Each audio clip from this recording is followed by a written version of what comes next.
Hello friends, வணக்கம் and welcome to our channel. நம்ம நிறைய விதமான கார சட்னி சாப்பிட்ருப்போம், செய்யவும் செய்வோம். ஊர் சைடுகளில், கிராமங்களில் எப்படி சட்னி பண்ணுறாங்க அப்படிங்கிறத இந்த வீடியோவில் நம்ம தெரிஞ்சுக்கலாம்.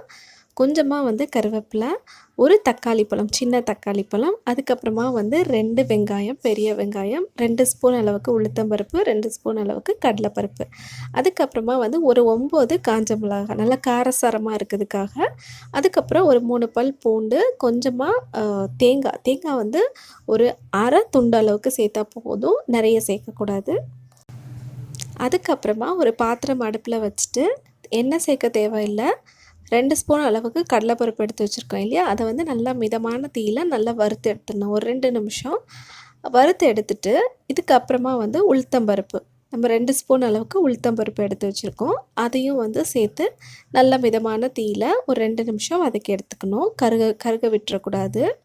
அதுக்கப்புறமா பார்த்திங்கன்னா, உளுத்தம்பருப்பு வறுத்து எடுத்துட்டு அதை ஒரு ஓரமாக வச்சுட்டு, அதே பாத்திரத்தில் ஒரு 2 ஸ்பூன் அளவுக்கு தேங்காய் எண்ணெய் சேர்த்துக்கணும். தேங்காய் எண்ணெய் சேர்த்துட்டு நம்ம எடுத்து வச்சுருக்கோம் இல்லையா காஞ்ச மிளகா, ஒரு 9 காஞ்ச மிளகா, அதை உள்ளே சேர்த்துக்கணும். இந்த காஞ்ச மிளகா கரெக்டாக இருக்கும், காரம் கரெக்டாக இருக்கும். குண்டு மிளகா சேர்த்திங்க அப்படின்னா கொஞ்சம் கம்மி பண்ணிக்கோங்க, ஏன்னா அதில் காரம் அதிகமாக இருக்கும்.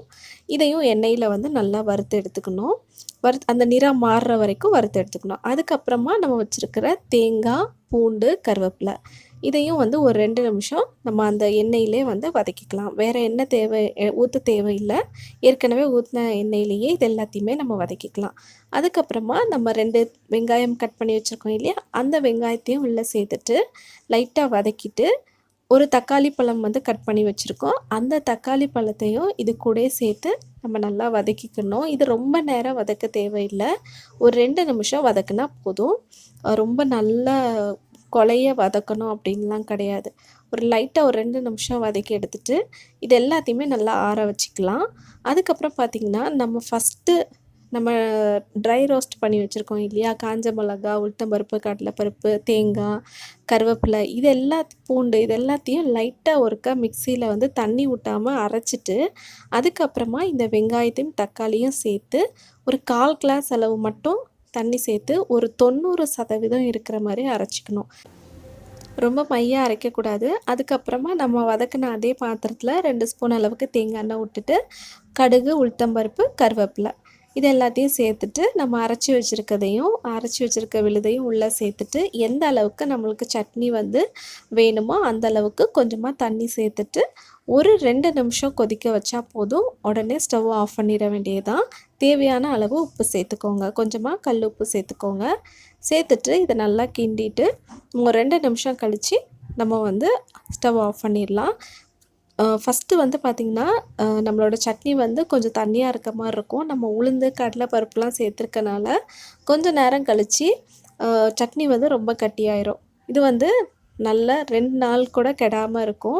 நீங்கள் எங்கேயாவது வெளியில் போனீங்க அப்படின்னா இந்த மாதிரி செஞ்சு எடுத்துகிட்டு போங்க, கெடாது. புளி கூட சேர்க்க தேவையில்லை. இந்த அளவுகள் எல்லாமே ஒரு 4லேருந்து 5 பேர் சாப்பிட்றதுக்கு சரியாக இருக்கும். அவ்வளோதான். இப்போ நம்ம சுட சுட நல்லா ஆவியில் வேக வச்ச இட்லியும் ரெடி ஆகிடுச்சு, சாப்பிட்றலாம். பாருங்கள், சட்னி எவ்வளோ திக்காக இருக்குதுன்னு சொல்லிட்டு. அதே மாதிரி அதோட கலருமே நல்லா ரெட் கலரில் சூப்பராக கலர்ஃபுல்லாக இருக்குது. நீங்களும் ட்ரை பண்ணி பாருங்கள். இந்த பஞ்சு போல் இட்லிக்கும் காரசாரமான இந்த கார சட்னிக்கும் அட்டகாசமாக இருக்குது. நீங்களும் ட்ரை பண்ணி பாருங்கள். என்னோடய சேனலை இன்னும் நீங்கள் சப்ஸ்கிரைப் பண்ணலன்னா மறக்காமல் சப்ஸ்கிரைப் பண்ணிக்கோங்க. பக்கத்தில் இருக்க பெல் பட்டனையும் கிளிக் பண்ணிக்கோங்க. இவ்வளோ நேரம் இந்த வீடியோவை நீங்கள் பார்த்ததுக்கு ரொம்ப நன்றி.